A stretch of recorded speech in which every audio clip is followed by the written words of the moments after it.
안녕하십니까. 제주 보타리 농업학교의 김영신입니다. 오늘은 그 친환경 농산물 기본 교육에 의해 가지고 한 4가지 주제를 가지고 강의를 하도록 하겠습니다. 첫 번째 이제 친환경 농업의 그 목적과 농업에 대한 이야기를 간략하게 이야기한 다음에요. 저희들이 그 인증의 제도뿐만 아니라 인증의 그 단체 인증을 어떻게 관리할 것인지, 세 번째는 우리가 인증을 받았을 때 생산계획서와 영농일람표 또는 인증에 관련 준수사항을 어떻게 지킬 것인지 돼 가지고 이야기하겠습니다. 마지막으로는 안전성입니다. 역시 요즘 PLS 때문에 안전성이 돼 가지고 굉장히 정부뿐만 아니라 소비자들도 요구하는 그런 부분이 있기 때문에 그런 부분에 대해 가지고 약 한 2시간 동안 제가 강의를 하도록 하겠습니다. 저 역시 오늘 이 자리에 온 이유가 91년도부터 이제 농고의 교사 시절을 하면서 친환경 농업에 대해서 관심을 갖게 되었습니다. 물론 저는 이제 1998년 전포장을 유기 인증을 받았을 뿐만 아니라 2009년도에는 자스라는 일본 유기 인증을 받아가지고 수출한 이력도 있습니다. 뭐 위치는 여러분들 다 알다시피 애월에 있고요. 저는 그러한 이야기들을 신문뿐만 아니라 방송, 밴드를 통해 가지고 내가 알고 있는 친환경 유기 농업에 관련된 그런 이야기를 공유하고자 하는 겁니다. 물론 이번 교육도 연합사업단에서 우리 친환경 인증자뿐만 아니라 소비자들에게 이런 자료를 공유하기 위해 가지고 이런 시간을 마련된 걸로 알고 있습니다. 저 역시 이러한 부분을 대학뿐만 아니라 농촌진흥청, 기술원, 기술센터와 함께 같이 연구 실험을 하면서 했던 이야기들입니다. 다소 이런 유기농법, 자연농법, EM농법, 태평농법 이런 농법이 다양하게 존재할 수 있습니다만은 오늘 그 강의한 내용들은 그런 범주를 떠나서 어떤 한정적이다, 제주도에 국한되어 있고 하나의 그 법인의 다양성을 포함한 그런 이야기이기 때문에 다소 농법의 차이는 있습니다만은 친환경 인증 농가는 이런 농업으로 친환경 농업을 유지하고 있다라고 생각해 주시면 고맙겠습니다. 제가 이제 생산하는 그 품목 중에 대표적인 게 양배추뿐만 아니라 브로콜리, 호박, 양파 이런 진액을 생산을 하고 있습니다. 특히 제가 이제 작년 2019년도에 대한민국 농업기술 명인 채소 분야다 보니까 양배추, 브로콜리, 양파 이런 걸 중심으로 해가지고 하고 있고요. 감귤은 조금 한 1,700평 정도의 자몽, 레몬, 애플향 이런 것을 농장에서 재배를 하고 있습니다. 본격적으로 이제 강의에 들어가도록 하겠습니다. 유기농업의 정의와 목적입니다. 그 한국에서 이 유기농업하고 세계에서 유기농업을 바라보는 시각이 다소 차이는 있습니다. 그렇지만 이제 국제 유기농 아이폼에서 얘기하는 것은 지속 가능해야 된다. 생태계뿐만 아니라 안전한 먹거리 또는 양질의 양분뿐만 아니라 동물의 복지 이러한 것들을 사회의 정의적 포괄적 개념을 받는 정의로 하고 있다라는 거죠. 물론 유기농의 목적은 그런 경제성, 사회의 생태적 그런 부분에 집중적으로 하고 있습니다만은 이 지속 가능한 농업, 외부의 자원을 이용하는 부분이 아니라 순환과 녹비, 미생물을 다양하게 사용함으로 인해 가지고 생물학적 공급에 이전을 해야 된다고 본다는 겁니다. 저희들 그 조합 역시 또 제가 이제 인증자 교육뿐만 아니라 소비자 교육했을 때도 늘 강조하지만은 자연과 사람과 인간이 같이 공존 공생하는 그런 개념으로 가야 된다는 거죠. 그래서 보통 이제 유기농업을 하면은 화학 비료나 뭐 제초제나 농약을 쓰지 않는 거로 국한되어 있는데, 유기농업은 생물의 다양성과 포괄적인 개념이 들어 있어야만이 가능하다. 저 역시 이 제주도 같은 경우에는 자연뿐만 아니라 생태계를 지속 가능해야만이 우리가 제주의 인으로서의 자부심과 긍지를 갖지 않나, 그렇게 보고 있습니다. 다음에 살펴보면은 이 친환경 농업에 대한 오해가 정말 많습니다. 보시다시피 뭐 보통 일반 농산물보다 친환경 농산물은 먹으면 매우 우수하다라고 되어 있는데, 실질적으로 2009년에 런던 위생 및 열대 그 이학 과학 연구팀에 의해 보면은 50년간 발표된 논문 약 한 55편을 분석한 결과 별로 차이가 없다라고 이제 이렇게 발표가 돼 있는 것을 좀 안타깝게 생각하지만은, 역시 2012년 미국의 스탠퍼드 대학 2대 연구진들도 지난 40년 동안 유기농산물과 일반 농산물의 그 식품을 비교한 273편의 논문을 봐도 차이는 없다라는 겁니다. 그러면은 어떤 성분에 대한 차이가 아니라 영국의 영양학 저널에 보면은 황산화 물질이 농도가 크다라는 겁니다. 그러니까 그 노화 방지나 또 다른 기능성에 있는 물질이 많지, 그 성분의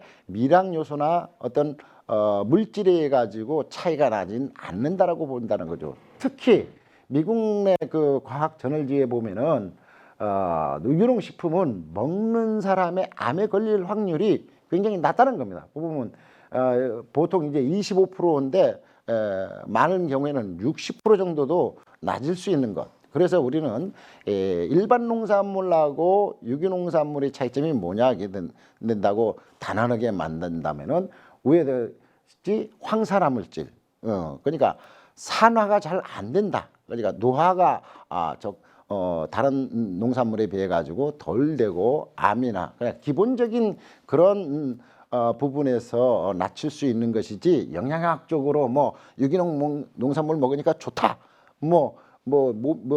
거기 속에는 여러 가지 물질이 차이가 있겠다, 그런 부분은 아니라는 걸 우리가 알아야 된다라는 겁니다. 친환경 농업의 현실은 2016년에 돼 가지고 대변혁이 일어납니다. 저농약 농산물이 친환경 농산물의 범주에서 벗어나는 때부터 차이가 있는데, 그 전까지 16년대에는 약 1조 6천억이었는데 지금까지 보면은 2018, 19년도 거의 비슷합니다만은 1조 3천억이다. 이 현상은 무엇이냐 하게 되면은 소비자의 인식뿐만 아니라 친환경 농산물에 대한 신뢰입니다. 여러분들 뭐 2, 3년 전에 계란파동, 5, 6년 전에 KBS 뉴스 파노라마에서 유기농산물, 친환경 농산물은 가짜다, 이런 그 불신이 대한 부분과 소비자의 인식들을 우리가 그동안 간과하지 않았느냐, 그렇게 봅니다. 그리고 특히 보면은 이 소비처가 극소수되어 있다라는 거죠. 학교 급식이나 생협이나 대형 매장 위에는 친환경 농산물이 가락동이나 이런 일반 시장에서 쉽게 공판장에서 구하지 못하는 그런 부분들이 저변 확대가 늦어지지 않았느냐, 그렇게 봅니다. 두 번째로 이렇게 살펴보면은 고비용의 친환경 농산물이 구조라는 겁니다. 여기 보면은 실질적으로 유기농 쌀이 일반 쌀에 비해 가지고 한 1.6배. 보면은 농가 수치가는 뭐 일반 농산물에 비해 가지고 20% 정도밖에 차이가 없는데, 그 유통의 구조다라는 거죠. 굉장히 복잡합니다. 뭐 생협이라든가 포장이라든가 이런 것들이 농가에서 하고, 그다음 보면은 밴드라든가 중간 소규모 상들을 존재하고, 또 이 친환경 농산물 직거래 상태가 거의 전무한 상태입니다. 우리가 지산지소 운동을 과 로컬푸드 운동을 계속 하고 있지만은 제주도에도 유일하게 뭐 한살림에서 다물장을 해가지고 소규모로 이루어지고 있는데, 이런 유통 구조가 일반 농산물에 가지고 굉장히 낮다는 부분이다. 그다음 이제 세 번째가 보면은 잡초나 병해충 방제 등 한국형 또는 제주형 친환경 농업 실천 기술이 정립되지 않고 있다는 거죠. 각 농변별로 아까도 서두에서 얘기를 했습니다만은 유기농법은 이렇게 해야 된다. 자기들만의 그 그라운드를 만드는 겁니다. 자연농법도 마찬가지, 유기농 EM농법도 마찬가지.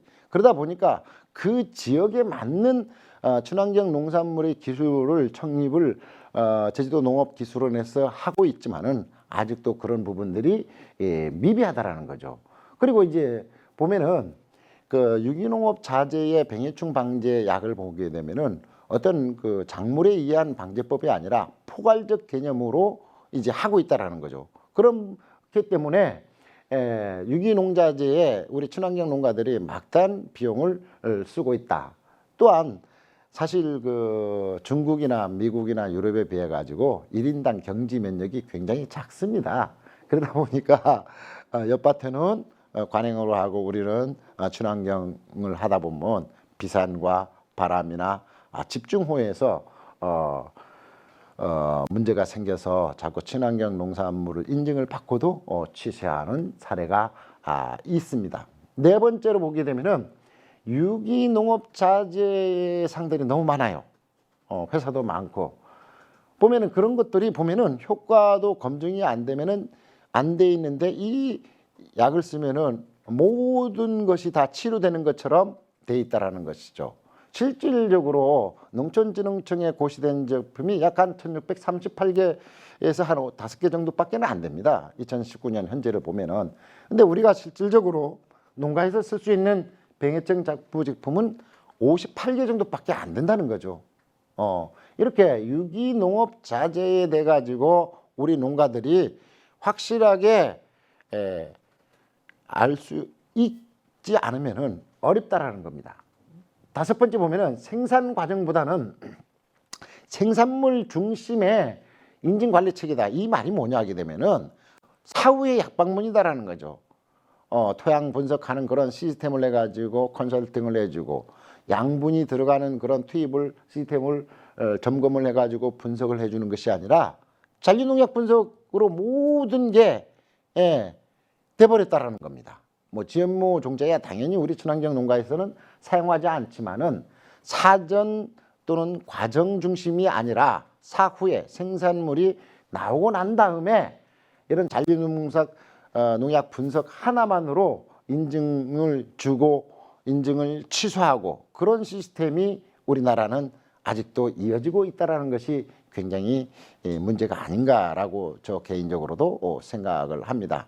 또한 그 여섯 번째 보면은 독일하고 한국에 비교하면은 경지 면적이 고비지만은 농가수는 거의 비슷합니다. 거의 우리가 어쩌 보면은 농가수는 작은데도 그 민간 인증 기관이 한 60개 정도 있어요. 이분들이 뭐 농대나 뭐 연구소에서 나왔던 현장의 경험이 없는 분들이 인증 심사원이 돼 가지고 심사를 하는 경우가 있습니다. 농가 말만 들어서 한다는 거. 이게 지도나 그런 검증이나 이런 부분들이 인증을 주기 전에 그런 부분들을 시스템화해야 되는데 사후에 하는 그런 체계로 돼 있어 가지고 전문성이 부족돼 가지고 친환경 농업 현실에서 좀 어려운 부분이 아닌가. 그다음에 이게 일곱 번째입니다. 보통 이제 이 순환 농업이라고 많이 하죠. 유기농업은 또 윤작을 해야 됩니다. 돌려짓기라고 하는 거죠. 원래 양배추를 심으면 내년에 양배추 심는 것이 아니라 콩을 심는다든가 양파를 심는가 다른 화분가를 심으면 다음은 두가를 심는다든가 벽가를 심는다 이렇게 윤작 체계를 해줘야 되는데 우리가 인증을 받은 그 땅이 한정돼 있다라는 거죠. 그러다 보니까 올해도 양배추 심고 내년도 양배추 심고 이런 폐쇄적인 그 농업을 하다 보니까 자꾸 그 녹비를 사용하지 않고 폐쇄적이고 농장이 적다 보니까 고투입 농법을 하는 겁니다. 유박을 집어넣고 천연비료를 집어넣다 보니까 이 생태계의 질서가 파괴가 돼가지고 서로의 순환고리가 엮어지지 않는 게 친환경 농업의 현실이라고 보시면 됩니다. 그래서 저는 제가 학교에서 교육할 때 이 10가지 내용을 농가들에게 강조를 합니다. 그 첫 번째가 친환경 농업에 지켜야 할 첫 번째 보면 질소를 막아야 됩니다. 뭐 다들 보면은 채소도 찐 녹색이 좋다. 과일도 찐빠랑이 좋다. 사과든 뭐 배든 귤도 빨가요. 이런 그 소비자 인식이 이런 부분들이 어쩌면은 질소에 의해 가지고 부드러운 거, 좀 우리 유기농산물 같은 경우에는 부드럽지 않지만은 그 뒷맛, 뒤끝이라는 부분이 있는데 그런 맛을 잊어버리게 무조건 달아야 되고 무조건 부드러워야 되고 이런 소비자 인식. 그러다 보니까 저는 우리 친환경을 교육을 받는 사람에게 질소를 너무 많이 쓰지 말아라. 질소는 윤작, 콩가나 두가나 벽가를 심어서 거기에서 유기물을 얻은 그 질소만도 충분하기 때문에 과잉 투기. 질소라고 하면은 여러분들 뭐 쉽게 얘기하지만 실질적으로 요소비료입니다. 유기농 농산물에는 재배할 수 없지만은 무농약 농산물에는 3분의 1까지 사용을 허가하기 때문에 그런 부분을 좀 막아야 된다. 그다음 적지전정과 주변 농자재에 대해 가지고 많이 얘기를 합니다. 사실 저 역시 한림의 애월 이 지역에 밭을 갖고 있는데 한림에서 무를 하면 또는 한림에서 당근을 하면요 말 그대로 못생긴 놈이 나옵니다. 막 손가락처럼 한 서너 개처럼 생긴 모양의 무 당근이 나오듯이 역시 당근하면 구자입니다. 무하면 성산이고 감자하면은 대정이듯이 그 지역에서 잘 되는 농산물이 친환경 농산물로 갔을 때 생산이 있는 것이지 엉뚱하게 한림에서 내가 당근으로 유기재배를 하겠다.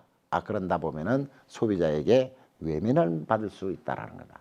다음에는 그 재배 작물의 특성을 알아야 된다. 이 말이 뭐냐 하게 되면은 보통 보면은 농가들이 저한테 들어봅니다. 선생님, 뭐 재배하면 원래 돈 벌어지고? 라고 얘기합니다. 이건 아니다라는 거죠.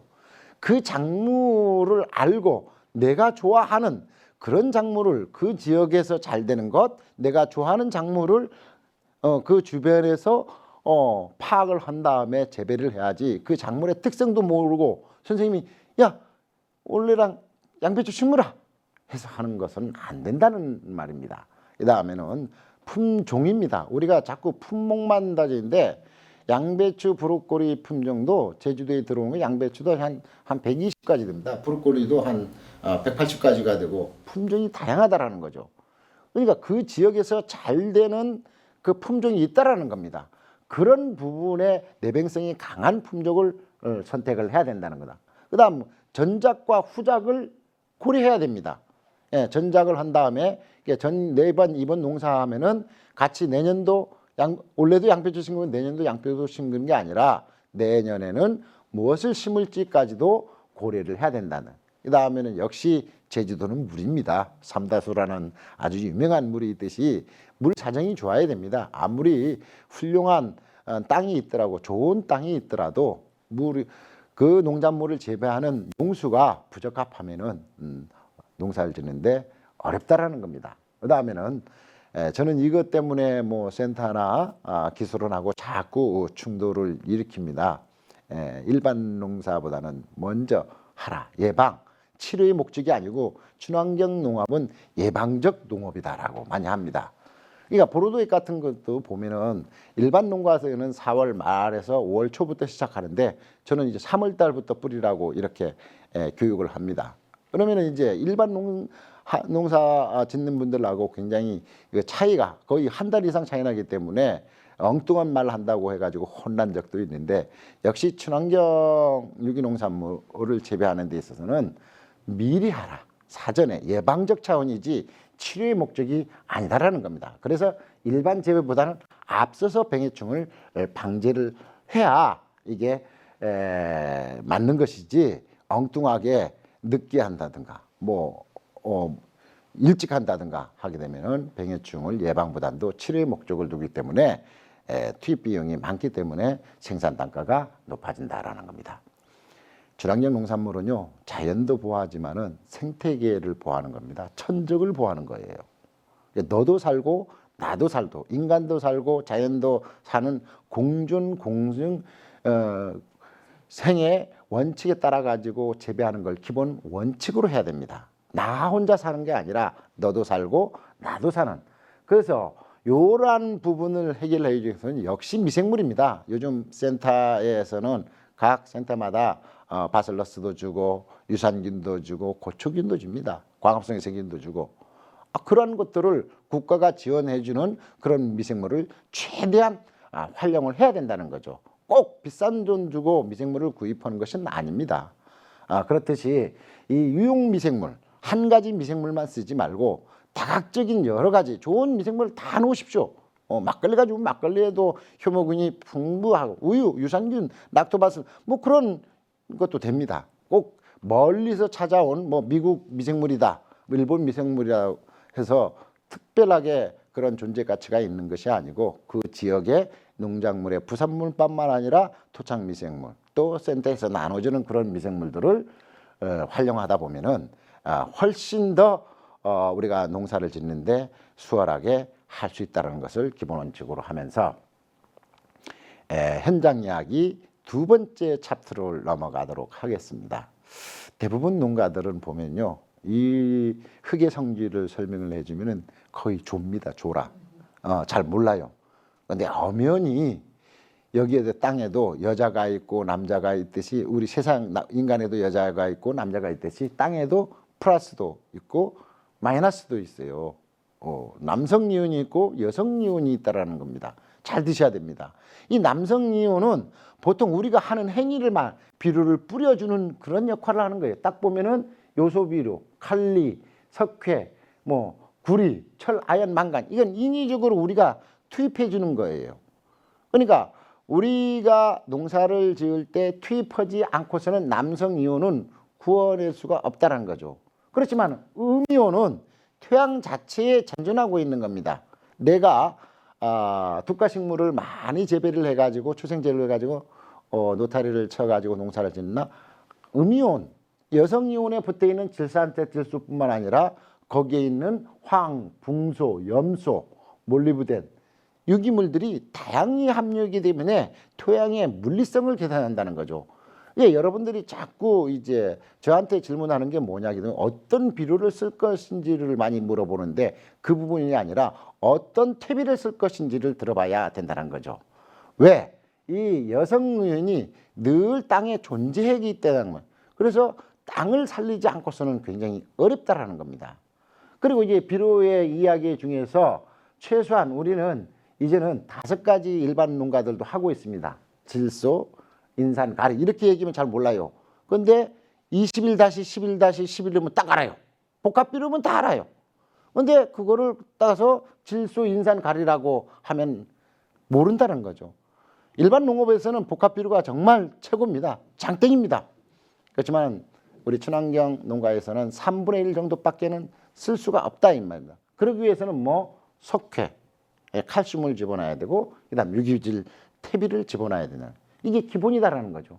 그뿐만 아니라 7번째 보면은 질소, 인산, 가리도 있지만은 여기서 더 추가하면은 마그네슘하고 황이에요. 근데 어떤 줄 아십니까? 제가 석회고토를 좀 뿌렸습니다 하면은 친환경 농가도 석회고토를 뿌리나 하는데 오늘은 말을 바꿨습니다. 칼슘하고 마그네슘을 저는 토양에 뿌립니다만 야 그거 좀 나한테도 좀 줘라 이렇게 말하면 석회가 칼슘입니다. 고토가 마그네슘이에요. 우리는 국가에서 석회고토를 무상으로 나눠주는데 그게 바로 칼슘과 마그네슘에 대한 비료입니다. 그런데 말 하나에 영어로 했다고 해가지고 더 좋은 비료가 되고 그대로 우리가 늘상 쓰는 말 석회고토는 아주 못생긴 불량품인 비료처럼 생각했다라는 거죠. 그래서 석회는 칼슘입니다. 고토는 마그네슘입니다. 그래서 이런 석회고토를 국가에서 지원을 해줄 때에는 얼른 갖다 쓰시는 것이 여러분들이 돈 버는 기름길이다라고 보시면 됩니다. 뭐 기타 이제 미량 요소나 이 생리 원소 같은 것들은 그 주변에 있는 풀이죠. 냄새가 나거나 또는 톡톡하게 벌레가 먹지 않거나 이런 풀들을 이용해 가지고 발효를 시켜 가지고 뿌려줌으로써 이런 미량 요소가 작동을 합니다. 그렇기 때문에 맨 처음 그 유기농산물의 현실에서 유기농산물은 일반 농산물에 비해 가지고 어떤 화학적 분석적 차이가 있는 것은 아니지만은 어떤 거다 황산화 물질 잘 변하지 않고 암을 걸리지 않는 그런 확률이 25% 이상 높는 그런 기능을 하는 겁니다. 그래서 보통 친환경 유기농산물은 기능성 농산물, 생리활성 물질을 함유한 농산물로 가야 된다는 거죠. 유기농산물 먹으니까 뭐 좋아. 그건 뭐 칼슘도 많고 마그네슘 이렇게 얘기하는 거는 앞뒤가 안 맞는 그런 얘기라고 보시면 됩니다. 그다음 그 친환경 농업 이야기 중에서 세 번째 이야기입니다. 정말 중요하죠. 이 미생물 과연 뭘까요? 우리 인간이 태어나기 전부터 이 미생물은 존재를 한다는 겁니다. 지금도 오늘도 마찬가지지만 코로나가 한 연일 뭐 세 자릿수라고 하는데 하나의 미생물입니다. 바이러스죠.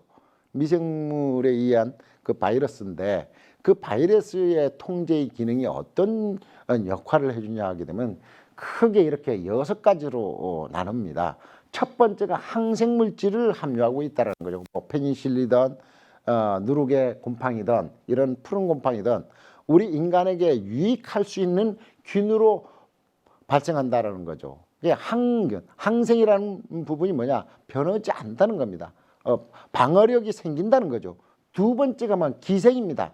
미생물은 혼자 놀지 않습니다. 같이 군집을 이뤄서 사는 겁니다. 그러면서 나쁜 균, 선악균을 통제를 한다는 거죠. 야, 오지 마. 우리 밭에는 말이야 이러이러한 미생물만 존재할 거니까 나쁜 균들은 오지 마라. 이렇게 하면 이게 대표적인 게 트리코마다입니다. 그 나이존 이런 것들은 미생물만 뿌려줘도 잘록병이나 시드름병이나 이런 그 충을 단번에 잡아낼 수 있는 그 기생을 합니다. 그다음 세 번째로 경쟁입니다. 얘들은 미생물들은요 양분이 있어야 됩니다. 어떤 거냐 하게 되면 보통 일반 농산물을 재배하는 화학 비료를 쓰고 제초제를 쓰는데 미생물을 쓰고 있어요. 이건 앞뒤가 안 맞는 겁니다. 이 미생물에서의 경쟁이라는 것은 영양분의 경쟁입니다. 그러니까 살아있는 물건, 그러니까 비료는 무기질인 비료입니다. 살아있지 않다는 거죠. 질소비료든 화학비료든 이런 것들은 살아있지 않는 거죠. 이런데 미생물을 투입해봐야 영양분에 의해 가지고 톡착화 이런 것들을 시키질 않는다는 거죠. 뭐 단백질 결합도 할 수 없다는 겁니다. 그러면 그런 단백질 결합을 하고 경쟁을 하고 거기서 양분을 잘게 부숴내기 위해서는 유기질 비료, 땅이 건강해야 된다는 거죠. 거기에 풍부한 유기질 물질이 있어야만이 경쟁을 할 수 있는 그런 구도로이다. 그 다음 이제 자스민 엑시드라고 저항성 유두입니다. 이 말이 뭐냐게 되면은 이 미생물을 자극을 시켜가지고 그 병을 못 오게 만들어라는 겁니다. 서두에서 얘기를 하면 보통 저는 요거를 에스테르 향이라고 합니다. 우리는 막걸리 냄새를 굉장히 좋아하지만은 균들이나 충들은 싫어합니다. 바로 그런 부분들이 이 파이토 알렉신이라는 그런 물질을 생성하기 때문에 미생물을 보면은 잡초 발생도 억제될 뿐만 아니라 자기들끼리 자극을 해서 군집을 이룬다라는 겁니다. 그다음 알로에팟입니다. 타감 작용이죠. 우리도 이제 보통 보면은 좋아하는 사람들끼리 보기만 하면 가슴이 콩당콩당 뛰지 않습니까? 미생물도 그러나 봅니다. 보면은요, 알로에 타감 작용, 궁합이죠, 궁합. 작물들끼리 구역만끼리 군집을 이뤄서 산다는 거죠. 그러니까 좋은 미생물을 다양하게 하다 보면 토양 자체도 좋은 미생물끼리만 선호균끼리만 이렇게 군집을 이루어서 살기 때문에 거기에 침투하는 선호균들은 침투를 할 수 없는 그런 형태로 벌어져 가고 있다는 겁니다. 그 다음에 이제 벌집형 미생물의 대표적인 게 슈도모나스, 광합성 세균입니다. 그 다음 녹조류, 남조류. 이러한 것들은 미생물의 아주 큰 틀을 갖고 있는 대장균들이라고 보시면 돼요. 특히 이제 광합성 세균은 균 중에 최고입니다. 날씨가 흐렸다면 얘가 대통령이 돼가지고 딱 통제를 하는 겁니다. 야, 너 효모는 가만히 있어. 지금 바실러스 갈 거야. 이렇게 이제 통제를 하는 광합성 세균이고, 그다음에 이제 토양 개량 그런 미생물도 있고, 우리가 이제 질소 고정 미생물이라는 게 뭐냐면은 아조도박터라는 콩가식물을 하면은 질소 대기 중에 있는 질소를 고정한다는 거. 이 말이 뭐냐 하게 되면은 우리가 대기에 지금 제가 숨을 쉬고 있지 않습니까? 산소를 먹는 것이 아니라 질소를 먹는 겁니다. 예, 산소는 16에서 20% 존재를 하지만 질소는 70에서 80%가 존재하는. 이 지구상에는 질소가 거의 80% 존재한다는 거죠. 그래서 우리가 숨을 쉬고 물을 먹고 하게 되면 나오는 것이 NH4인 암모니아가 나오는 겁니다. 오줌이 바로 암모니아 아닙니까? 그런 질소된 사람이지 산소 같은 사람은 아니다라는 거죠. 이런 것들을 할 수 있는 물질이 돼 있다라는 거죠. 그다음에 이제 특히 이 내가 네 번째 보면은 부양분 가용화 미생물, 이게 인산 가용화 이거 마이코라이자라고 하는 공생균인데 제주도 땅은요 화산 회토입니다. 그러니까 그 화산이 한 번 맞았느냐, 두 번 맞았느냐, 세 번 맞았느냐에 따라 가지고 인산이 가용하는 거 틀리다라는 거죠. 제주도 토양통은 약 66개의 토양통과 167개의 토양상을 가지고 있다는 거. 이건 굉장히 중요한 말입니다.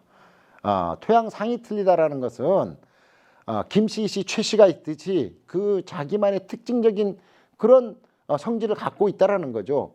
그러니까 보통 앞밭에 있는 토양과 내 밭의 토양이 틀리다라는 겁니다. 토양통도 틀리고 상이 틀리면 미생물뿐만 아니라 거기에 존재하고 있는 유기물의 균도 이한 부분도 완벽하게 틀려진다는 거예요.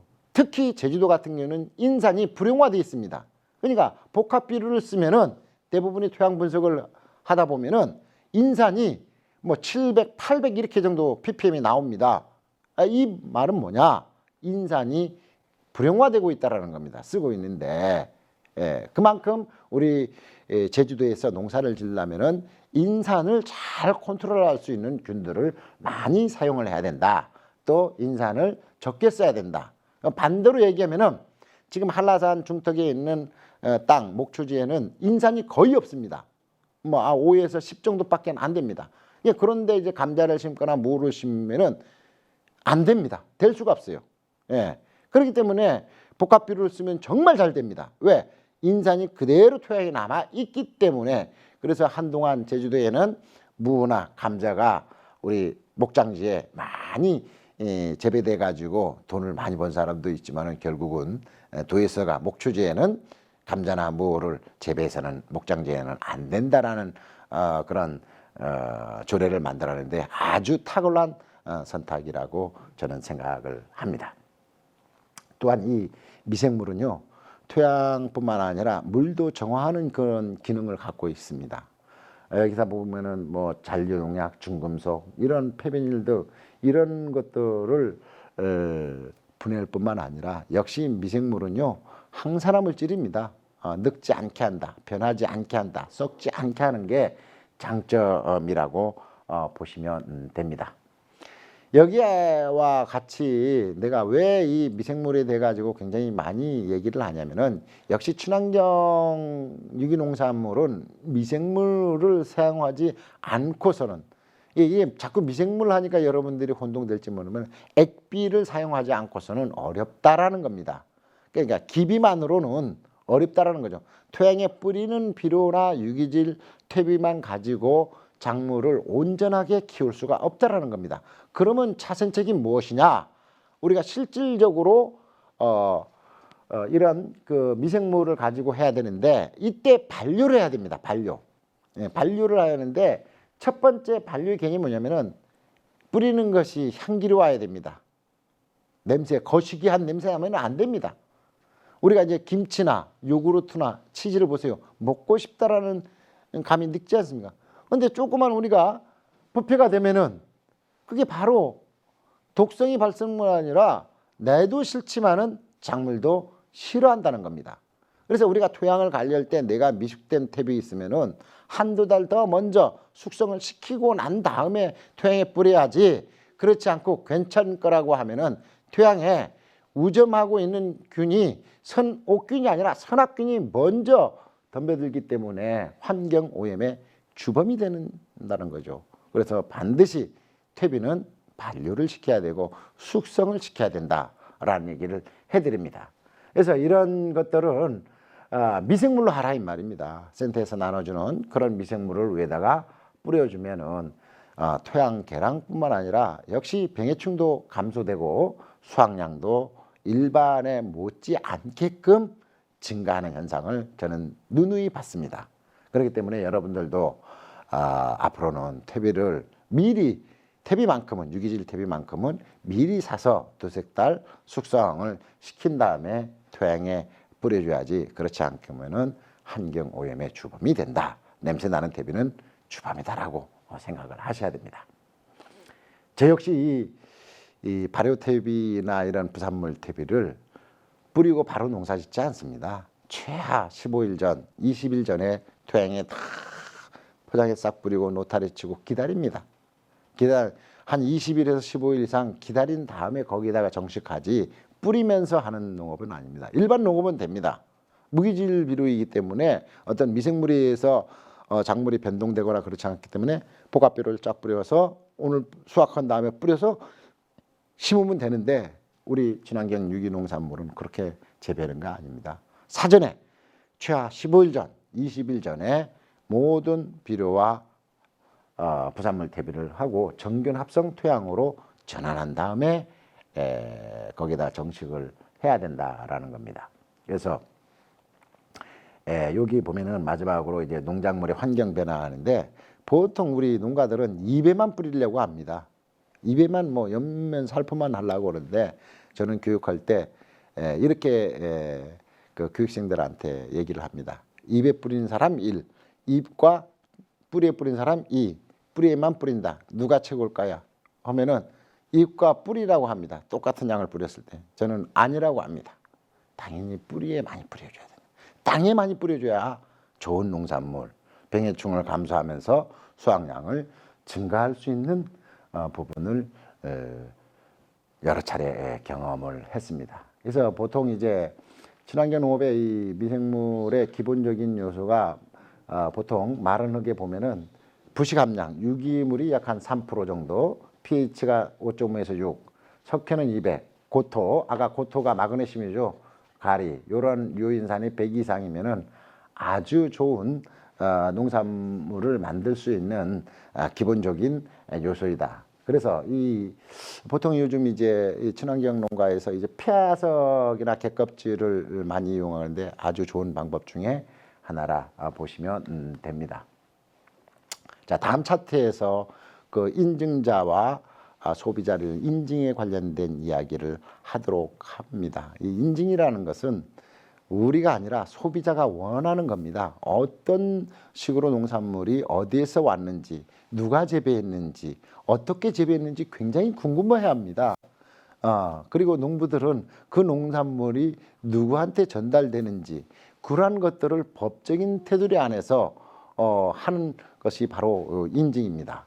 이런 부분을 간단하게 여러분들 다 아시죠? 뭐 이렇게 국세 모양에다가 유기농산물이다, 무농약 농산물이다, 또는 뭐 유기축산물이다, 또는 무항생제자. 뭐 근데 유기 가공식품은 아마도 내년 2021년도면 무농약도 나올 걸로 지금 저희들 그 연합회 차원이나 여러 단체에서도 강력하게 얘기하고 있다라고 하는 말씀을 드리겠습니다.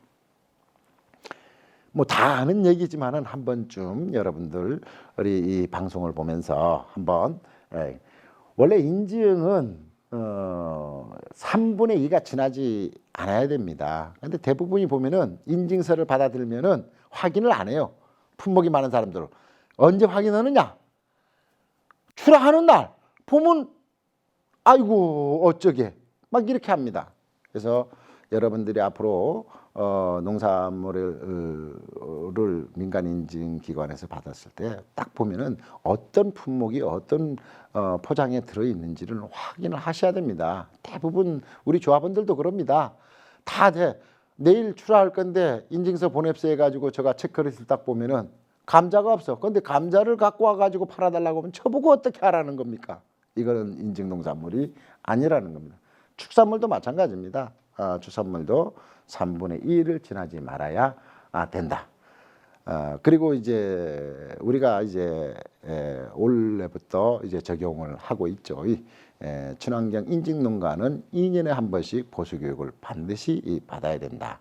이런 그 친환경 인증 정보 관리 시스템에 들어가면은 자기가 교육을 언제 받았는지 나오고 또 누가 인증을 받았는지 전국의 사람을 다 그 주변에 우리 동네에 누가 인증받는지 요 envigrogo.kr에 들어가 보면 딱 확인할 수 있습니다.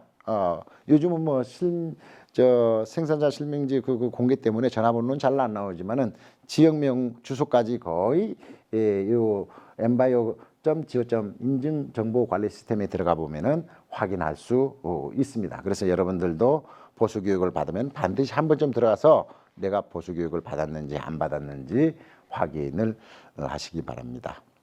이제 여기 중에서 오늘 강의 중에서 단체 연합회, 그러니까 연합회 차원에서 강의를 하고 우리 연합회에 단체를 갖고 있는 분들이 많기 때문에 단체 인증 관리에 대해 가지고 잠깐 말씀을 드리겠습니다. 역시 이 단체 인증은 구성원 간의 이 기술 교류입니다. 자기들이 농법, 유기농법, 자연농법 뭐 여러 가지 농법들이 있는데 그런 것뿐만 아니라 포장재도 똑같이 합니다. 개인으로 포장지를 만들면은 기본적으로 뭐 1,000만 원, 2,000만 원 정도 소요되는 건 금방입니다. 그렇기 때문에 그러한 것들을 뿐만 아니라 판매처 확보가 굉장히 어렵다라는 거죠.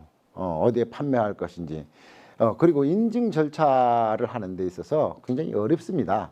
그런 부분들이 이제 공동으로 하면은 굉장히 쉬워진다는 거죠. 그래서 이거는 대규모보다도 소규모 개개인들이 인증에 관련돼 있는 그런 것들을 통합적으로 관리하고자 단체 인증을 합니다. 그래서 이 단체 인증들의 부분에 보면은 좀 까다롭긴 합니다. 특히 1명 1명 이상의 생산 관리자가 반드시 필요합니다. 그뿐만 아니라 지침서를 소속 농가에 교육도 시켜주지만은 제공을 해야 됩니다. 거기에 인증 준수사항, 기본 규칙을 반드시 인증을 받고자 하는 사람들에게 얘기를 할 뿐만 아니라 생산관리의 단체 중에 한 사람을 선임을 해야 돼요. 한 사람을 선임을 해서 그 사람이 인증을 지원할 수 있도록 하든지 또 자기 법인에서 그럴 사람이 없다면은 외부에서 선임도 가능하다는 말씀을 드리겠습니다. 그래서 인증을 단체 인증 신청하기 전에 보면은 구성원의 모든 인적 사항뿐만 아니라 예비 심사 결과를 작성을 해야 됩니다. 그리고 또 뿐만 아니라 생산 관리자, 거기에 대표 생산을 관리하고자 하는 그런 부분은 4시간 이상의 교육을 받고 2년에 한 번씩 보수 교육을 꼭 받아야 됩니다. 그렇지 않고서는 단체 인증이 될 수가 없습니다. 근데 이제 단점도 있습니다. 단체 인증은 이제 구성원들이 여러사 보면 한 사람이 정말 미꾸라지처럼 나와가지고 단체를 초토화시키는 그런 단점도 있습니다. 그래서 단체 인증은 정말 규약이나 규범, 생산 재배지 이런 것들이 생산 관리자가 철저하게 관리하지 않고서는 단체 인증은 좋기는 한데 이런 규약을 잘 지켜내지 않고서는 어려운 부분이 아닌가라고 저는 봅니다. 자, 제주도의 인증 현실을 한번 보겠습니다. 15년, 16년에는 정말 많았습니다. 2,500명 거의 한 6%, 7%대까지 많이 갔습니다. 그래서 우리 2008년도에 친환경 시범도로 발표를 해가지고 뭐 으쌰으쌰 했는데 점점 딱 전농약이 빠지고 난 때부터는 쭉쭉쭉 들더니만은 쭉 줄었어요. 인증 면적이. 쭉 줄어버렸습니다.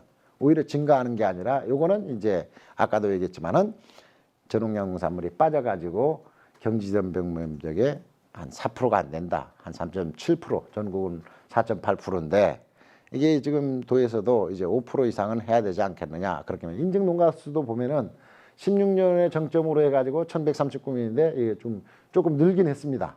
이게 신규 젊은 요즘 우리 학교에도 젊은 친구들이 많습니다. 젊은 귀농하는 친구들이 많아서 올해도 저희 이 학교에서는 7명을 인증자를 탄생을 시켰습니다. 대부분이 30대입니다.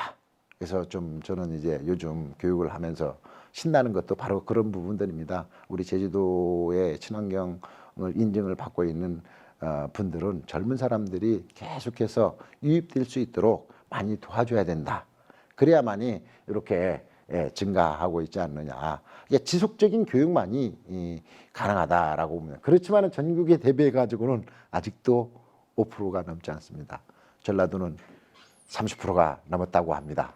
참 그런 부분에 대해 가지고 제주도도 한 번쯤은 반성을 해야 되지 않겠나, 그렇게 봅니다. 친환경 인증에 관련돼 가지고 영농일람표를 작성을 하는데, 그 부분이 여러분들 다 한 번씩은 해봤던 그런 이야기들입니다. 뭐 신청서뿐만 아니라 토지대장, 영농일기, 생산계획서, 보수교육, 뭐 이런 것들을 제가 사례를 보면서 제가 직접 작성한 내용을 보면서 여러분들한테 말씀을 드립니다. 이거는 뭐 공통입니다. 민간 인증에서 공통 누가 어떻게 접수를 할 것인지, 뭐 신규 내용을 이렇게 생년월일과 함께 같이 이렇게 신청을 50일 전에 하시면 됩니다. 그래서 개인정보뿐만 아니라 어떻게 할 것인지, 또 그 포장이 어떤 내용을 간략하게 적고 난 후에 바로 이겁니다. 인증을 신청하고자 하는 그 신청 내역을 쭉 쓰는데, 보면은 1311번지에 13번 번지에 보면 재배 면적이 2,600만 그대로 감귤 같은 경우는 1년에 한 번밖에 안 나오니까 하나밖에 안 됐어요. 그런데 1318번지 보면은 요것밖에 없어요. 나머지는 도로, 묘지, 창고 부지 때문에 이렇게 적어지는 겁니다. 왜 인증명이 이렇게 적지? 1700이면 거의 500평 가까이인데, 아유, 황금 얼마 안 되네? 도로니, 창고 부지, 묘지, 이런 것들은 다 제외한다는 거죠. 이런 거 같은 경우는 1302-1번 같은 경우는 3,080 해배 정도인데, 자, 똑같이 두 개를 합니다.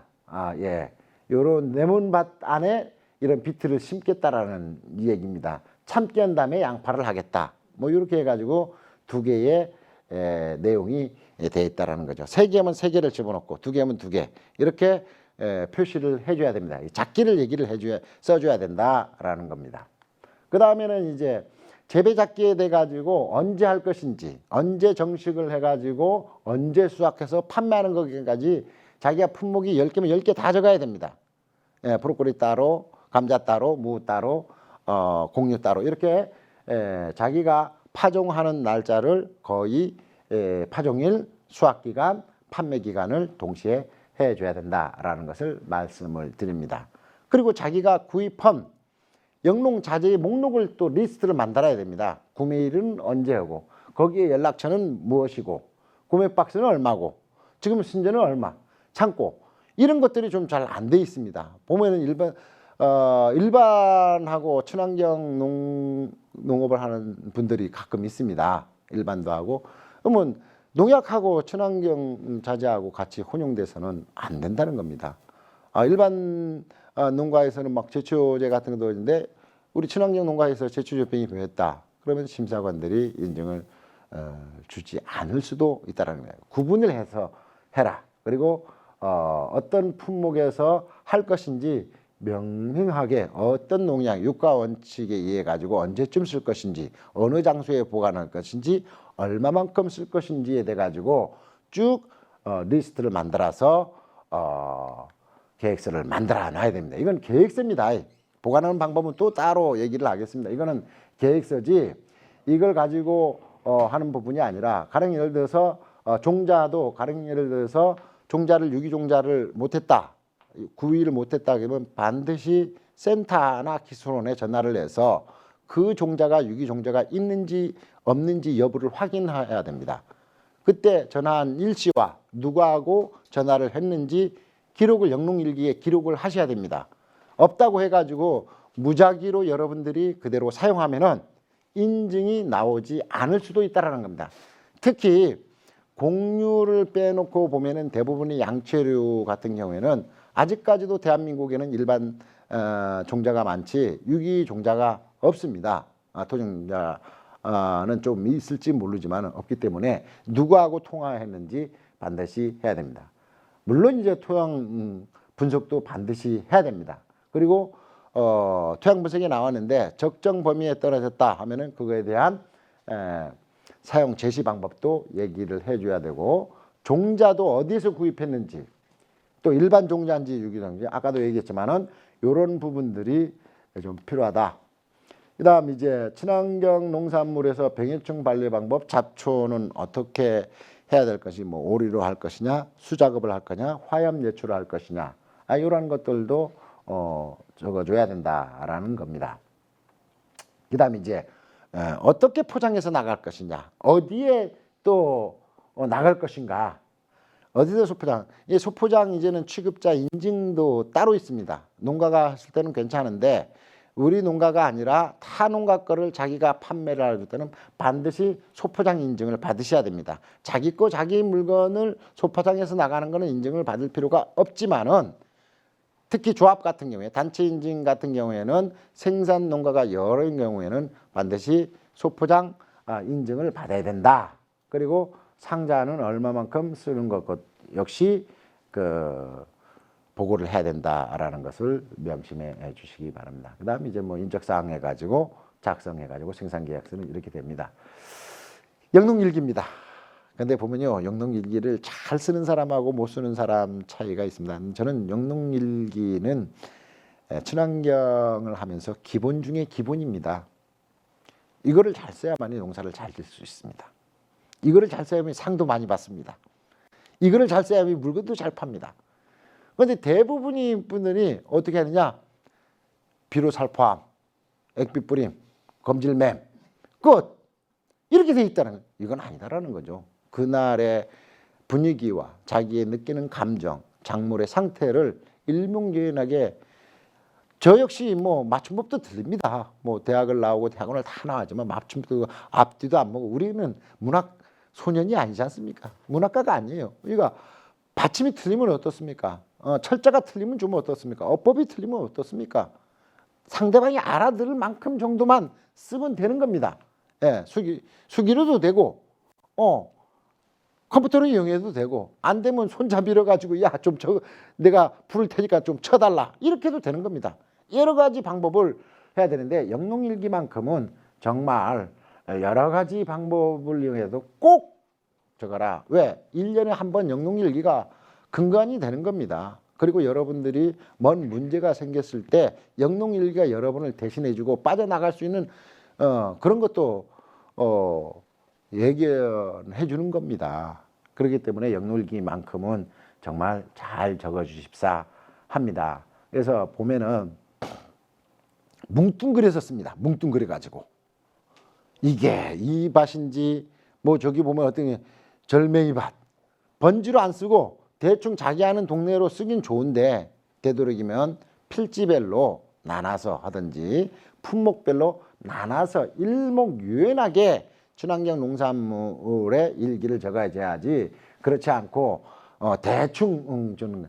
그래서 분야별 보면은 저는 이렇게 적고 있습니다. 양철류 같은 게 토양 관리는 이렇게 한다. 그다음 파종은 이렇게 한다. 친환경 자재는 이렇게 한다. 급수 관리는 이렇게 한다 해가지고 일목요연하게 이렇게 하고 있다라는 걸 보시면 됩니다. 우리 교장 선생님이 이유수 장군님인데, 그분 이제 그 농산물 이력표하고 작성한 내용을 한번 보여드리는 겁니다. 정말 철두철미합니다. 어떻게 방제하고 화염 방사는 어떻게 하고 자재 시설은 어떻게 만든다. 그다음 생산 책임자는 누구다. 물을 분석했더니 이렇게 나왔다라는 것까지 관정번호 몇 번 이렇게 적어주면은 뭐 금상첨화겠지만은 최소한의 토양 관리, 잡초 관리, 병해충 관리만큼은 육가 원칙에 의해 가지고 한다. 아이고, 그러면 이런 사람 말입니다. 저걸 언제 다 씁니까? 자, 그런 사람을 위해 가지고 바로 이렇게 써도 됩니다. 요즘 농협이라는 게 참 좋지 않습니까? 내 자재 사온 거 내놔 하면 딱 프린트 해가지고 거기에 여러분은 뭐만 하느냐, 사진을 찍어버리십시오. 사진을. 그리고 액비를 뿌리던 방제를 할 때 핸드폰 다 있지 않습니까? 핸드폰으로 찍으십시오. 핸드폰으로 찍으면은 그게 근거 자료가 될 수가 있다라는 겁니다. 그래서 이런 부분들을 사용 자재를 꼭 수기로 안 적더라도 일기만 적더라도 그 부분이 인증에서는 문제가 없다라는 겁니다. 그래서 여러분들 영수증은 원본으로 제출하지 마시고요. 사본으로 제출하십시오. 그리고 농협이나 한 곳에서 하다 보면은 그런 부분들이 다 해결할 수 있다라는 것을 드리겠습니다. 그다음에 토양 분석입니다. 토양 분석을 언제 어디서 어떻게 하느냐, 참 굉장히 중요한 거죠. 농사를 짓기 위해 가지고 그 토양을 알아야만 합니다. 우리도 병원에 갔을 때 처음에 가면은 뭐 오줌 검사도 하고 피 검사도 하고 안 되면 엑스레이도 찍지 않습니까? 그래서 안 되면 또 CT도 찍고 MRI도 찍고 이렇게 하는 겁니다.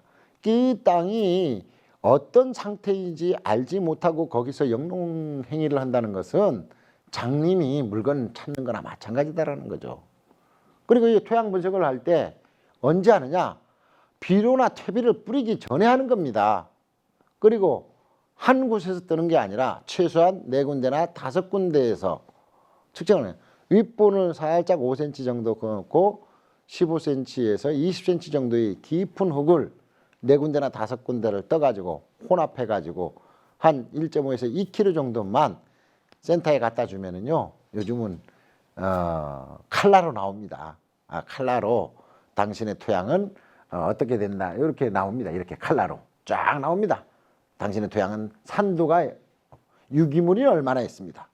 유인산은 이렇게 존재합니다. 칼륨은 어떻게 존재한다. 칼슘은 참 좋은 세상입니다.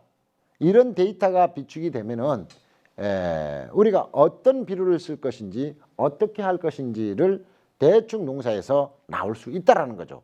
그러면 비료뿐만 아니라 내가 하고자 하는 농산물의 작물의 특성을 알면은 노동력뿐만 아니라 농사에 쓰는 자재를 절감할 수 있다라는 겁니다. 여기 보면은 뭐 육고림도 친절하게 특히 이제 친환경 인증 농가에서 중요할 게 뭐냐, 일반 농가처럼 표시를 하는 게 아니라 반드시 친환경 농가다, 무농약 농가다, 유기농가다 이렇게 표시를 해주면은 친절하게 안내해 줍니다. 뭐 어떻게 해라 해가지고 기술센터 소장님께서 이런 표로로 여러분들한테 제공을 해줘야 됩니다. 인증에서 그다음 마지막 단계가 역시 안전성 분석입니다. 우리가 인증을 받기 전에도 이 안전성 분석을 반드시 하고 출하 전에도 안전성 분석을 합니다만은 이렇게 안전성 분석을 통보를 하는데 보통 이제 안전성 분석을 맡기면은 길게는 한 15일, 짧게는 일주일이면 나오는데 이렇게 불검출이 돼야 된다는 거죠. 유기농산물이든 무농농산물이든 불검출이 돼야만이 가능하다라는 겁니다. 그 다음에 이제 영농교육 수료 사부증입니다.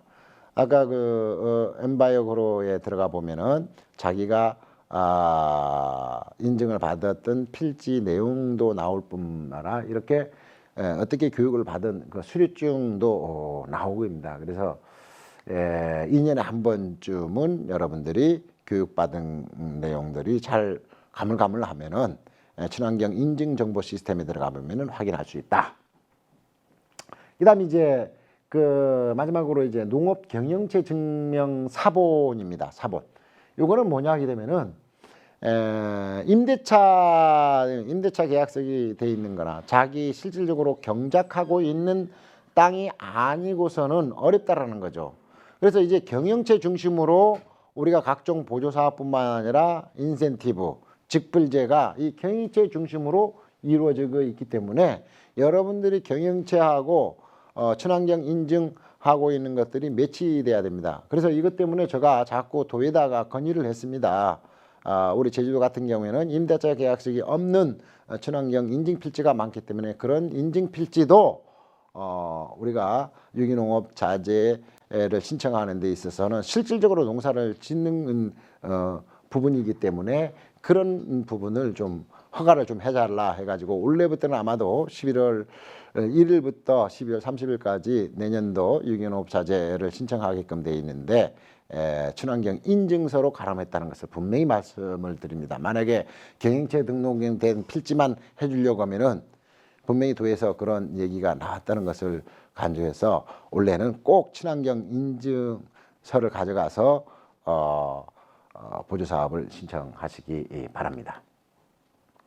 자, 세 번째가 이제는 그 농산물이 되기까지 어떻게 해야 될 건지 서두에는 그 유기농업의 그 목적에 대해 가지고 얘기했고, 두 번째는 우리가 인증은 이런 식으로 해야 된다 이렇게 받고 준수를 해야 된다 하는데, 지금부터는 이제 농산물을 어떻게 재배해서 어떻게 안전하게 또는 어떤 식으로 우리가 준수를 해 나갈 것인지, 소비자에 대한 예의거든요. 생산자에 대한 땀이 아무리 흘려져도 소비자가 생산에서 수확까지 철저하게 관리함으로 인해 가지고 소비자의 신뢰도를 높일 수 있다라고 저는 봅니다. 그래서 농산물을 재배되기까지 토양이나 종자나 농약이나 비료 이런 수확의 전 과정을 여러분들이 어렵다면은 사진과 함께 찍으시다라는 거죠. 그래서 요즘은요, 최소한의 블로그나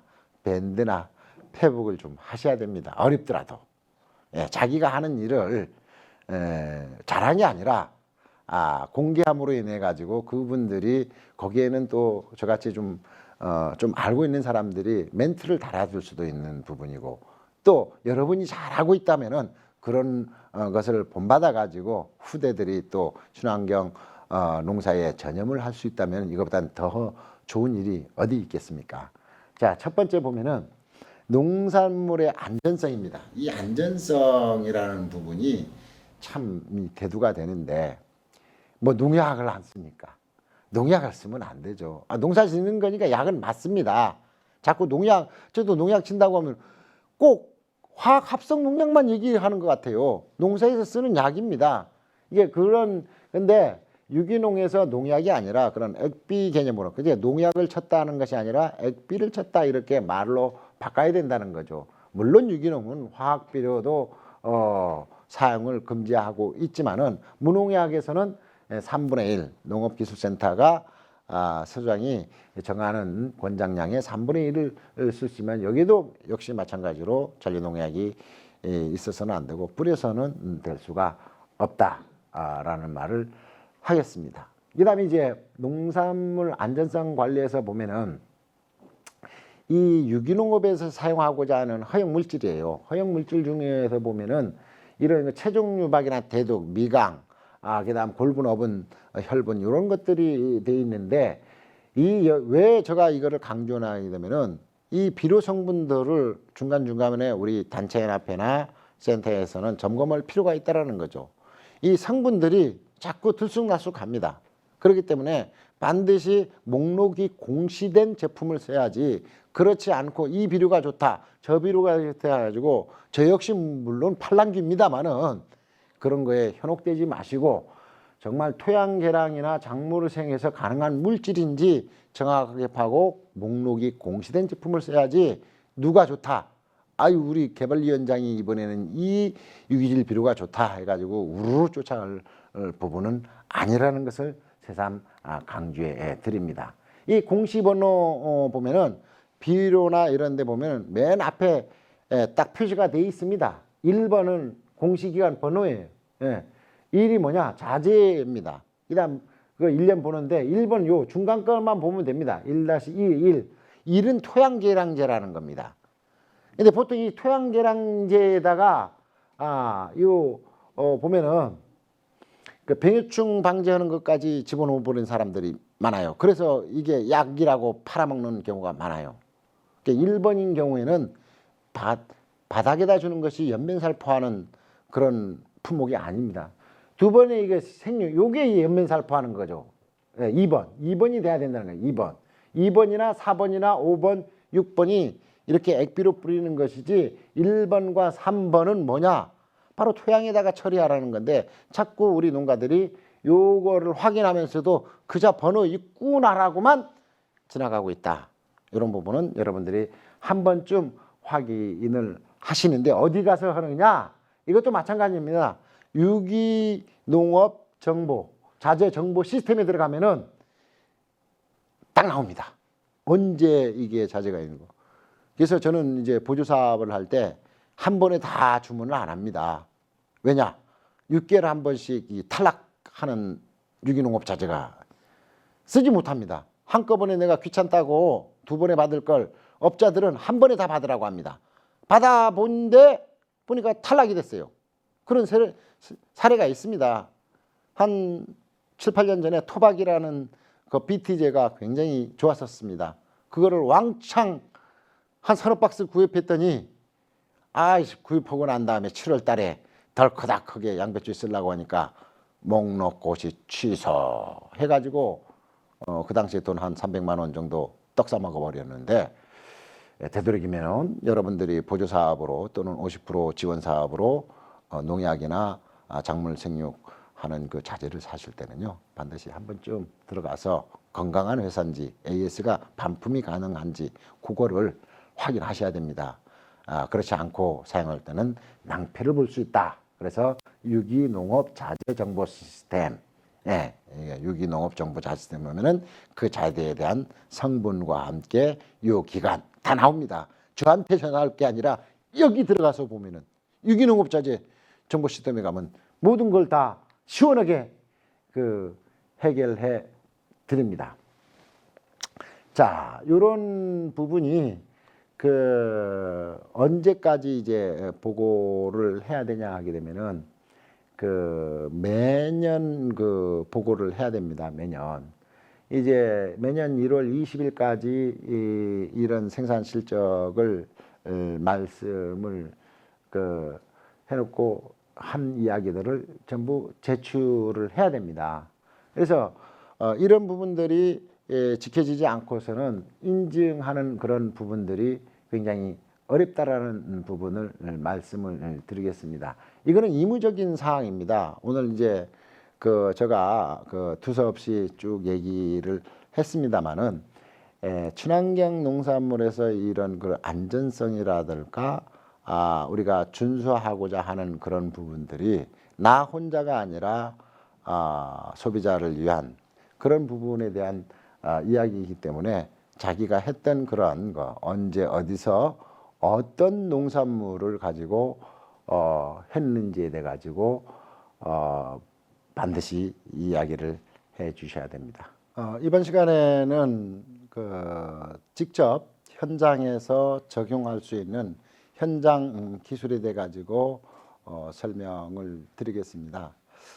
대부분이 이제 친환경 농가에서는 유기물 자재 중에서 혼동되는 경우가 많습니다.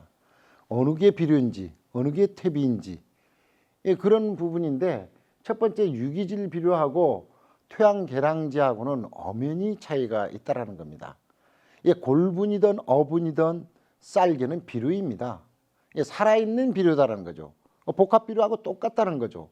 우리가 복합 질소 인산 가리를 하는 21-17-17 비료는 무기화, 그러니까 완전히 생명이 살아있지 않는 그런 비료이지만은 유박이든 쌀개든 골분이든 엄연히 비료입니다. 이것도 많이 사용하면은 토양에 오염될 뿐만 아니라 환경 오염의 주범이 된다는 겁니다.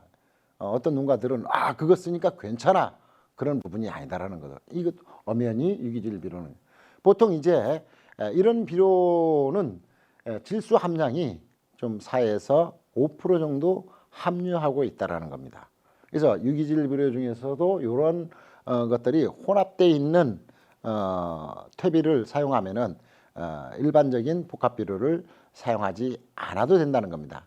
즉, 이 유기질 비료는 화학 비료에 비해 가지고 어느 정도 차이 나느냐 보면은 복합 비료 한 포면은 유기질 비료는 한 4포 정도를 사용하시면은 그 비율이 비슷하다라고 말씀을 드립니다. 그다음 그 유기성 토양 계량제입니다.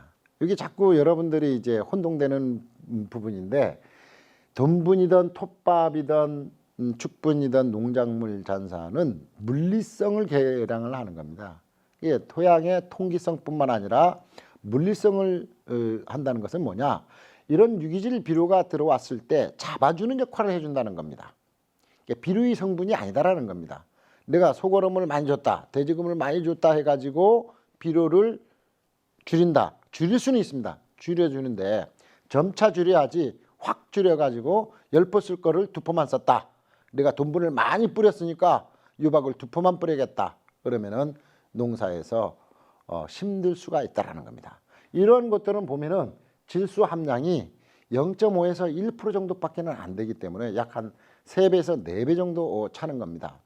그렇기 때문에 여러분들이 이런 비료를 적당하게 써야 된다는 거죠. 우리가 보통 얘기했을 때 유기질 비료는 화학적 방법을 위한 방법, 요거는 물리적 계산 방법, 이건 화학적 계산 방법. 뭐 화학 농약이 아니라 화학적 그렇게 성분이 들어있다라는 것을 여러분들이 알고 출발을 해야 된다라는 겁니다.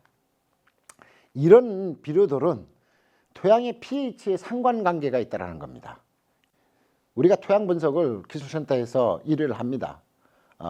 비료를 뿌리기 전에 또는 퇴비를 뿌리기 전에 토양 분석을 딱 나와서 봤을 때 내 토양에서 어느 것이 부족한지, 질소가 부족한지, 인산이 부족한지, 가리가 부족한지 딱 나옵니다. 그런데 제일 중요한 게 pH라는 겁니다. pH가 낮으면은 거기에 따른 비효도, 그러니까 비료가 성분으로서의 느낄 수 있는 유효도가 떨어진다는 겁니다. 가령 예를 들어서 비료 10포를 줬을 때, pH가 내 토양이 7이다 하면은 100% 다 먹습니다. 100%. 그런데 내 토양이 pH가 재배하고 있는 토양이 5 정도밖에 안 됐다. 5 정도밖에 안 되면은 질소 비료는 43%밖에 일을 안, 43원어치밖에 일을 안 한다는 겁니다. 100원을 줬는데 아주 농땡이가 돼버리죠. 인산은 더 그렇습니다. 34원어밖에 일을 안 하는 겁니다. 10포 줘봐야 3포의 효과밖에 없다라는 겁니다. 가리는 더 웃깁니다. 50%밖에 안 해요. 그러니까 질소, 인산, 가리가 평균으로 봤을 때 46밖에 안 된다는 거예요. 이 말은 뭐냐 하게 되면은 토양의 pH가 높을수록 유기질 비료의 유효도는 높아진다는 겁니다. 그러니까 여기에서 10포, 여기서는 10포지만은 여기는 20포, 30포를 써야만이 10포 쓴 효과를 낼 수가 있다는 겁니다.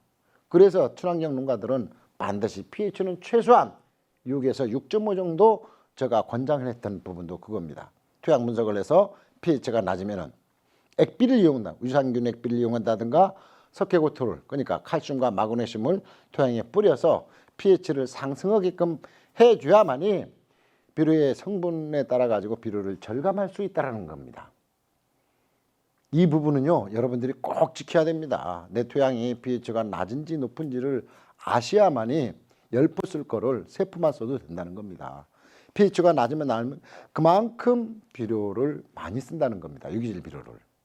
일반 비료를 얘기하는 것이 아닙니다.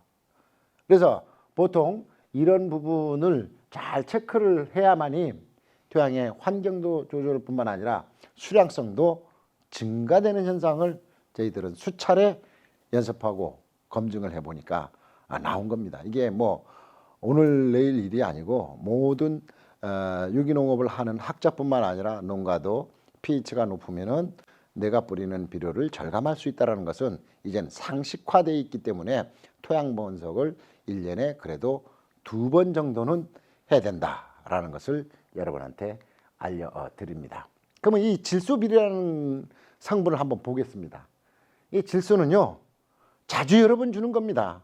그러니까 가령 예를 들어서 어분이나 이런 것들은 한 번에 주지 말고 여러 번 나눠서 주라는 겁니다. 왜? 식물의 흡수는 50%밖에 안 합니다. 50원어치밖에 안 해요. 100원을 줬는데. 이 자체가 50원. 나머지는 뭐냐? 자연적으로 용탈이 된다는 거예요. 비료도 마찬가지입니다. 요소비료를 주면은 요소비료 같은 경우에는 일주일밖에 효과를 볼 수가 없는 겁니다. 일주일밖에. 그러니까 한 포를 그대로 오늘 다 주는 게 아니라 서너 번, 한 포를 3번에 나눠서 줘야만이 비료의 효도가 길어진다는 그런 부분입니다. 그래서 질소비료만큼은 나눠서 조금씩 자주 여러 번 줘야 된다. 왜?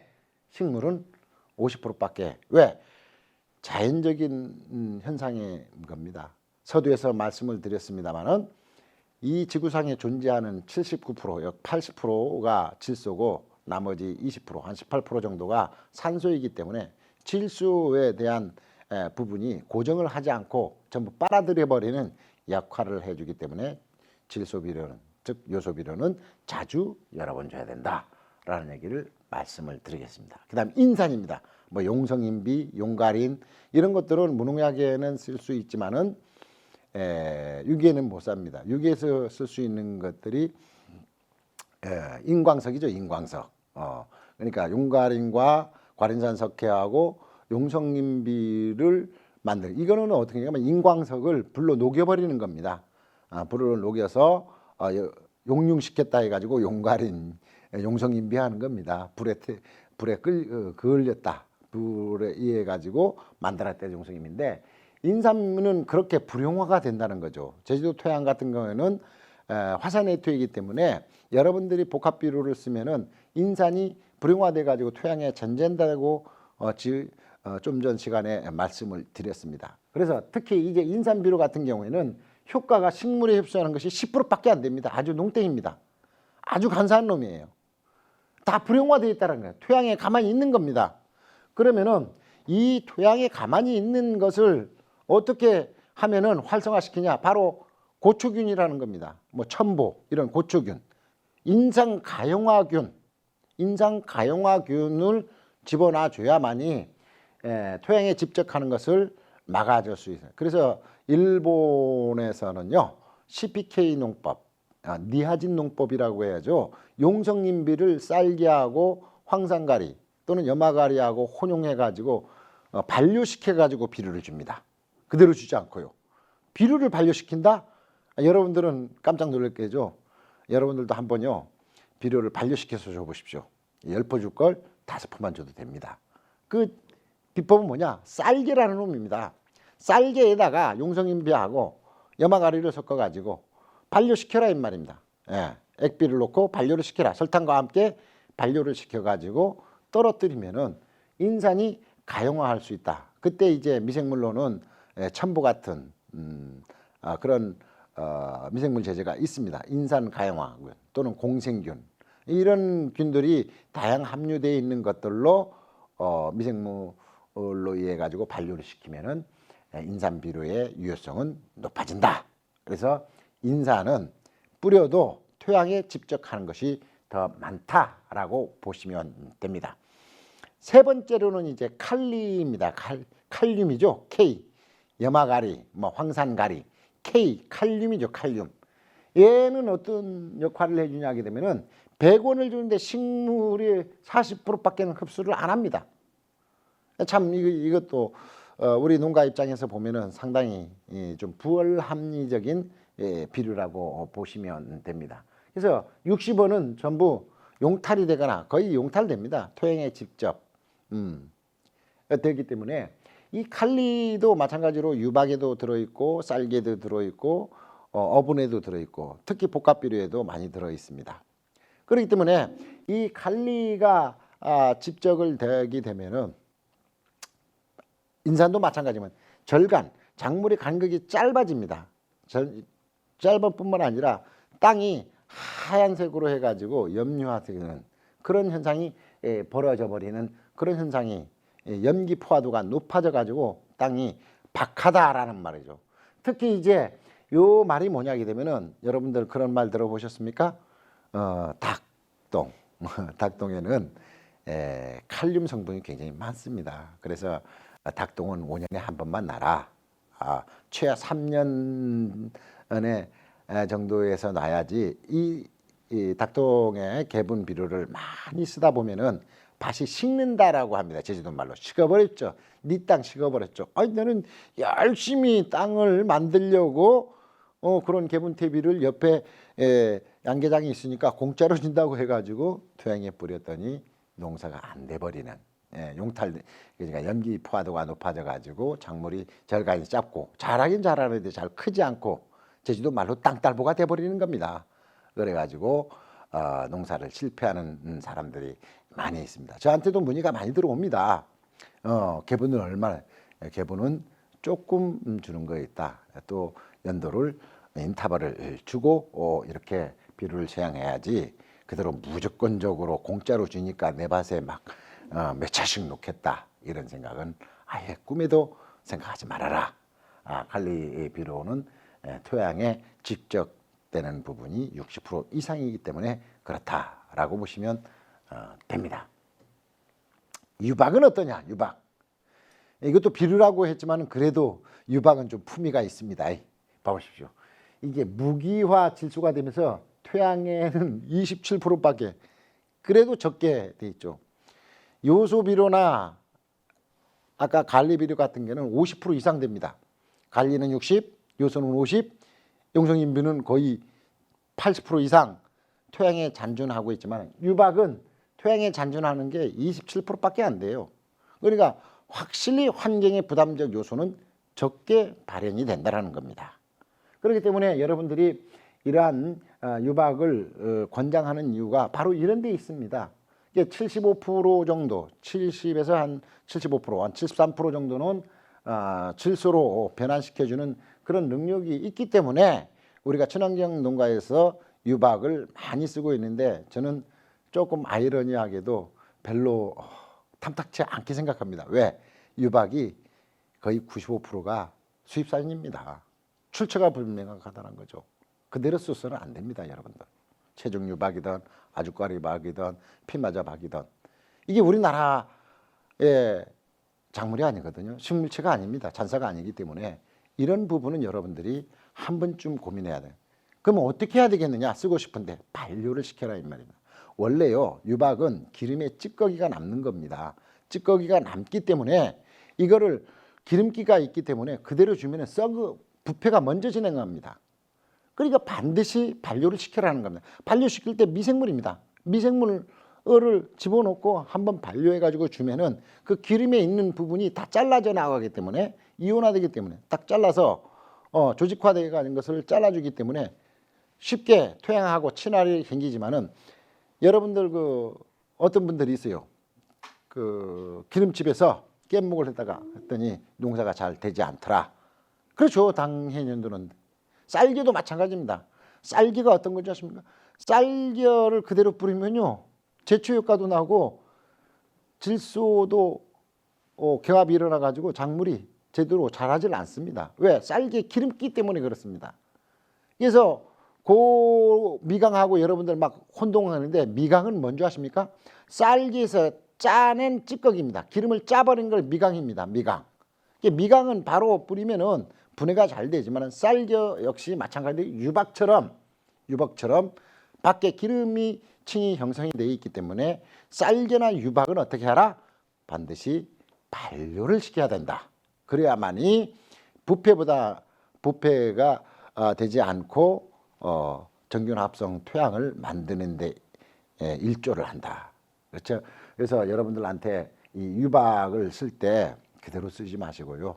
한 번쯤 반려시켜서 해라. 반려시킬 때 쌀겨하고 같이 1:1로 혼합해가지고 일주일 정도만 숙성시켜가지고 쓰십시오. 좀 번거롭겠지만은 그러면은 내가 10%를 쓸 거를 5% 정도만 써도 비료 효과가 똑같은 효과를 볼 수 있다는 것을 강력하게 얘기를 합니다. 저희들 그래서 이제 학교에서는 보타리 1, 2, 3호라고 해가지고 반려퇴비를 만듭니다. 특별한 기술이 아닙니다. 이런 쌀개나 유박이나 골분 어분을 그대로 토양에 살포지 않고 혼합해가지고 미생물을 집어넣어가지고 혐기 반려를 한번 시켜줍니다. 그 시켜준 비료를 가지고 토양에 살포했을 때 작물의 자라는 속도, 그대로 뿌려서 그대로 심는 것이 아니라 서두에서 말씀드렸듯이 유기질 비료나 반려퇴비 같은 것들은 반드시 정식 전, 내가 씨를 뿌리기 전 15일에서 20일 전에 살포를 해가지고 노타를 치고 난 다음에 정식을 해야지 뿌리고 바로 심는 그런 비료는 아니다. 화학 비료하고 개념이 틀리다. 토양에 뿌려서 그 토양에 있는 미생물하고 같이 잘 사이좋게 친구가 돼 있는지 확인이 끝난 다음에 심는 비료라고 보시면 됩니다. 다음 죽분입니다. 죽분은 아까도 얘기했지만은 톱밥이나 뭐 깻묵 이런 거하고 좀 틀려서 이 축부는 양분의 요소에 보면은 이 토양에 이렇게 부식질로 남아 있습니다. 아주 나쁜 것처럼 보이죠. 근데 이게 뭐냐게 되면은 부식질이다라는 거죠. 녹아진다는 겁니다. 토양 자체에. 그러니까 이 축부는 토양의 물리성을 개량하는 것이지 화학성을 개선하는 거 아닙니다. 야, 나 뭐 쇠글름 많이 놓으니까 농사 잘 되면서 하는 부분은 뭐냐?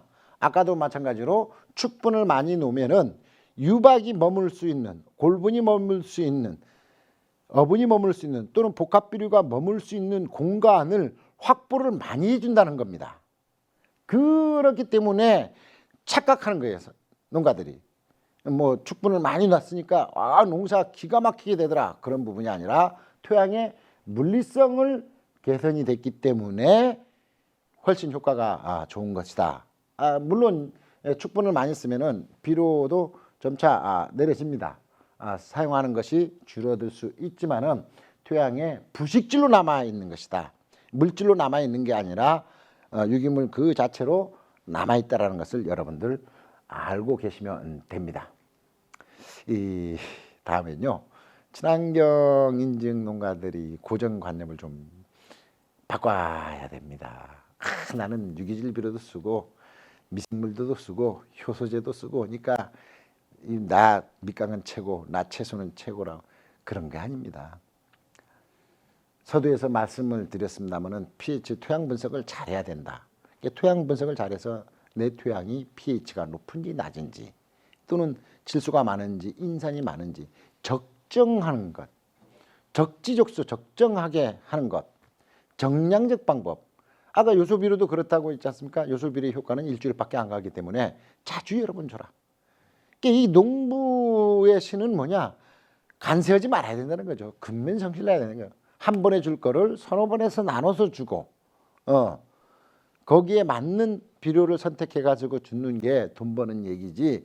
나 미생물 주고 말이야, 요즘 유박도 주고 너 어느 회사 거 줬더니 막 원래 뭐 양배추가 뭐 몇 킬로 나와서 막 돈 뭐 가가지고 가락동도 보내고 친환경 급식에서 보내는데 인기 이런 부분은 아니다라는 거죠. 품질 향상을 위해 가지고는 비료도 적당량의 적시에 개량해 가지고 줘야만이 환경도 보호하고 작물도 건강하게 자라고 호주머니도 든든할 수 있다라는 겁니다. 무조건 누가 이 비료 쓴다고 해가지고 따라가가지고 잘 되는 건 아닙니다. 첫 번째는 토양 분석입니다.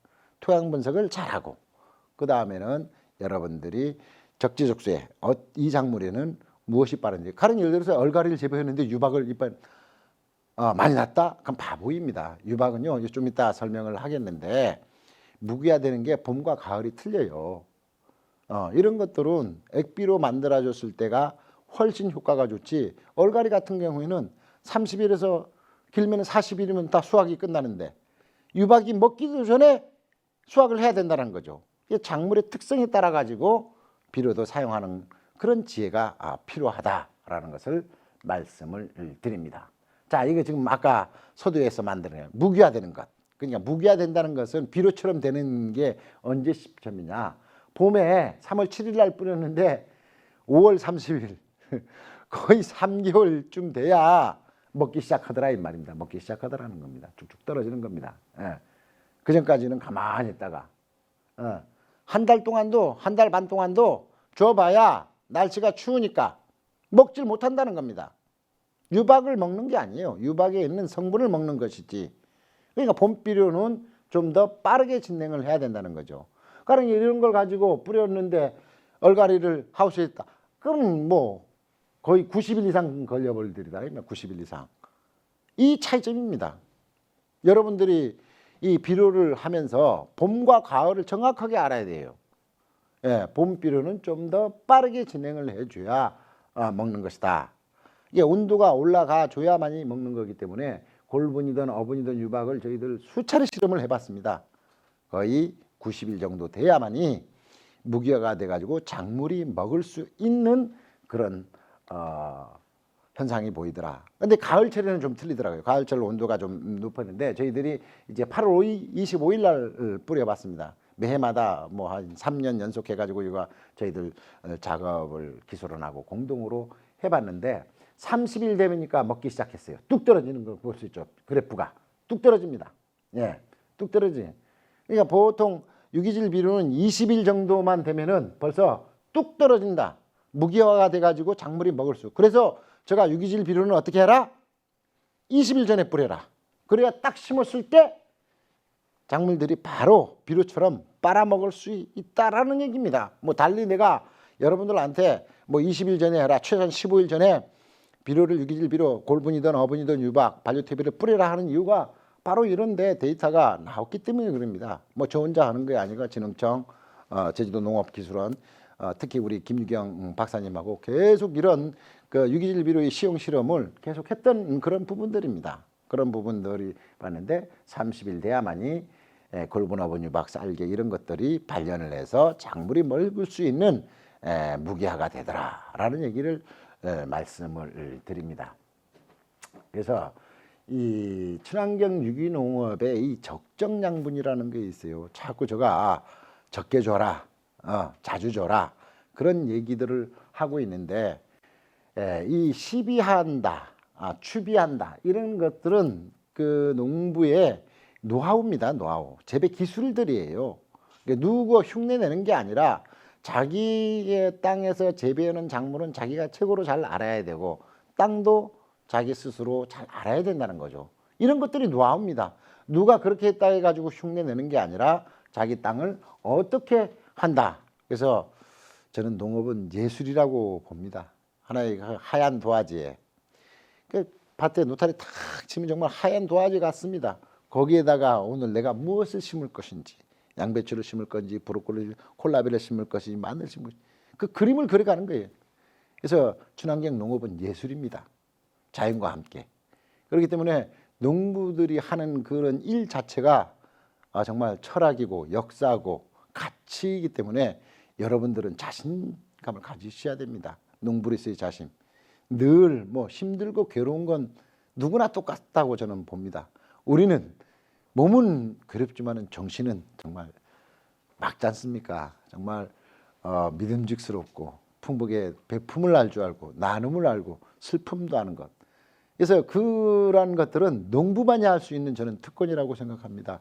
저 역시 학교를 그만두고 오늘 이 자리에서 여러분들과 만나서 이렇게 강의를 하지만은 이렇게 강의할 때보다는요 농사 지을 때가 정말 행복합니다.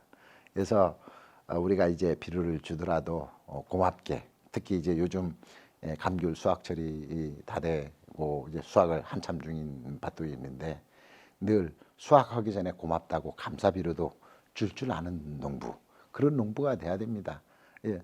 비료를 주려면 서서 못 주잖아요. 이 뭐 절을 해야 될 거 아닙니까? 인사를 해야 되는데 감사의 비료를 줘야만이 아까처럼 빠르게 비료가 흡수해 가지고 내년도에 양분을, 뭐 곰도 그렇지 않습니까? 겨울을 나게 해가지고 가을에 정말 자기 몸을 최대한 부풀려 오르듯이 걔들이 월동할 수 있도록 감사의 비료를 쫙 줘야 된다. 그러면서 노래 한 곡주 딱 부르면은 농업은 예술이 아닌가. 그렇게 하면서 저희 강의는 이 정도로 마치도록 하겠습니다. 고맙습니다.